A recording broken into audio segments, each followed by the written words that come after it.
करता हूं अपने यूट्यूब चैनल शिवम ट्यूटोरियल में। जो भी लोग आईजीआईएमएस में बीएससी नर्सिंग या फिर पैरामेडिकल कोर्स में एडमिशन के लिए अपना एप्लीकेशन फॉर्म है सबमिट किए हैं, तो दोस्तों उन सारे लोग के लिए फर्स्ट राउंड का काउंसलिंग का शेड्यूल और साथ ही में जो प्रोविजनल मेरिट लिस्ट है वो जारी किया गया है। तो आप देखिए यहाँ पे जो डेट दिया गया है आपको, फर्स्ट दिन का जो काउंसलिंग है वो 23 सितंबर को होगा और इसमें 1 से 125 तक में जिनका मेरिट सीरियल में नंबर है उन सारे लोग का होगा। बाद में 24 को है तो 24 को 126 से 250 तक में जिनका भी सीरियल नंबर है उन लोग का काउंसलिंग होगा। सितंबर को 251 से 487 नंबर तक जितने लोग का मेरिट सीरियल है उन लोग का काउंसलिंग होगा। और दोस्तों काउंसलिंग का जो स्थान दिया गया है वो ऑडिटोरियम हॉल आईजीआईएमएस पटना का है और दोस्तों टाइम है वो 10:30 बजे के आसपास का है। इस बीच आपका काउंसलिंग है वो स्टार्ट होगा। इनमें अगर आपका मार्क्स अच्छे होंगे तो बीएससी नर्सिंग, फिजियोथेरेपी और जितने भी पैरामेडिकल के कोर्स हैं वो आपके चॉइस के अकॉर्डिंग है, वो आपको अलॉट किया जाएगा। आपसे पूछा जाएगा आप जिस भी कोर्स में इंटरेस्टेड होगे, तो अगर आपका मेरिट सीरियल है वो उस तरह का होगा तो फिर आपको वहाँ पे आपका काउंसलिंग करके एडमिशन है वो कंफर्म किया जाएगा। दोस्तों यहाँ पे बीएससी नर्सिंग में एडमिशन के लिए कुछ परसेंटाइल है वो फिक्स किया गया है, जिसमें बताया गया है कि 50 परसेंटाइल है वो जनरल वाले का होना चाहिए, एससी एसटी ओबीसी के लिए 40 परसेंटाइल है वो होना चाहिए। और इसके बाद में और भी जीएनएम जैसे कोर्स हैं उसमें एडमिशन के लिए 32 परसेंटाइल है वो एससी एसटी, 34 है वो ईबीसी, 36.5 है वो बीसी और ईडब्ल्यूएस के लिए रखा गया है और 40 परसेंटाइल है वो जनरल कैंडिडेट के लिए रखा गया है। लिखा गया है काउंसलिंग में कंटिन्यू फर्दर, अगर फर्स्ट राउंड के बाद सीट खाली रह जाती है तो सेकंड राउंड की काउंसलिंग भी होगी। दोस्तों इसके लिए जो ओरिजिनल डॉक्यूमेंट है और सेल्फ अटेस्टेड फोटो कॉपी है वो आपको काउंसलिंग के समय लेके जाना है। इसमें नीट यूजी का जो स्कोर कार्ड है वो रिवाइज करके जारी किया गया था वो लेके जाना है। आइडेंटिटी प्रूफ में आपको आधार कार्ड या फिर ड्राइविंग लाइसेंस है वो लेके जाइए। मैट्रिकुलेशन सर्टिफिकेट आपका बोथ मार्कशीट और पासिंग सर्टिफिकेट है वो होना चाहिए। इंटरमीडिएट में भी आपको सेम मार्कशीट और पासिंग सर्टिफिकेट है वो होना चाहिए। माइग्रेशन सर्टिफिकेट होना चाहिए। सीएलसी आपको कॉलेज लिविंग सर्टिफिकेट है वो मिला होगा वो होना चाहिए। आपके पास कास्ट सर्टिफिकेट है, डोमिसाइल सर्टिफिकेट है वो होना चाहिए। कास्ट सर्टिफिकेट जनरल वाले को नहीं देना है जबकि ईडब्ल्यूएस वाले को देना है। दोस्तों इसके अलावा अगर कोई विधवा है या फिर डाइवोर्स है तो उसके लिए भी सर्टिफिकेट है वो आपको जमा करना होगा।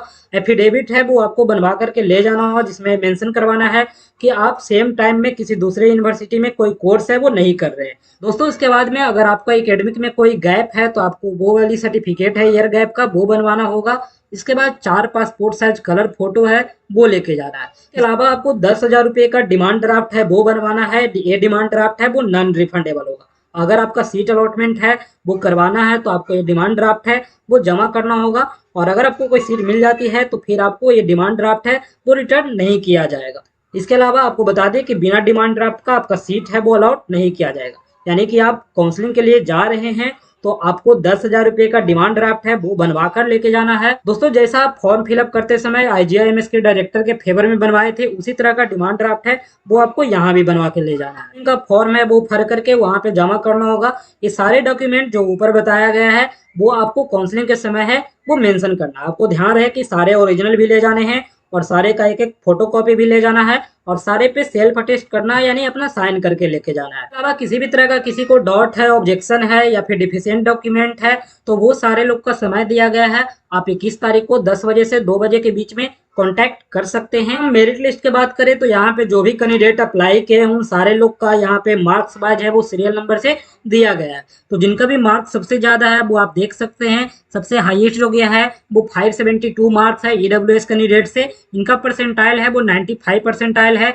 और इनका डॉक्यूमेंट भी सारा जमा है और इनको फर्स्ट राउंड काउंसलिंग के लिए एलिजिबल किया गया है। इस तरह से आप जो भी कैटेगरी वाइज है जिनका मार्क्स ज़्यादा है तो आप अपने कैटेगरी से देख सकते हैं किस कैटेगरी का हाईएस्ट है वो कितना गया हुआ है। उसके बाद जो भी फर्स्ट राउंड के लिए एलिजिबल हैं वो उनको यहाँ पे शो कर दिया गया है।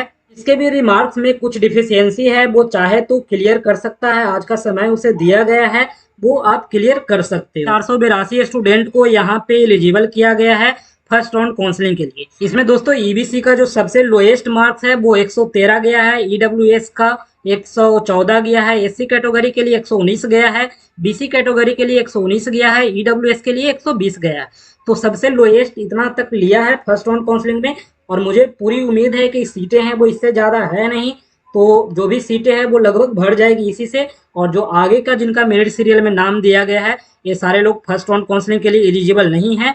इन सारे लोग के लिए सेकेंड राउंड की काउंसलिंग करवाई जाएगी अगर सीट खाली रहती है तो, अगर सीट खाली नहीं रहता है तो फिर आपको कोई फायदा नहीं है जाने का। तो सीटें हैं वो लिमिटेड है और स्टूडेंट है वो 487 स्टूडेंट को फर्स्ट राउंड में ही बुला रहा है। जाहिर सी बात है कि सीट अगर बचेगा नहीं तो फिर दूसरे राउंड की काउंसलिंग होगी नहीं और किसी को अलॉट किया नहीं जाएगा।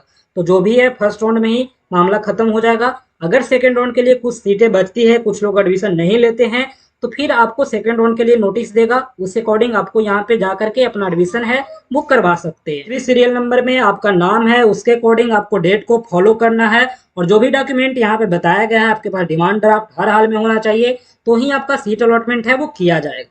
दोस्तों इसके अलावा किसी तरह का कोई डाउट रहे तो आप कमेंट कर सकते हो। वीडियो पसंद आए तो लाइक करें, अपने दोस्तों में शेयर करें। Thank you.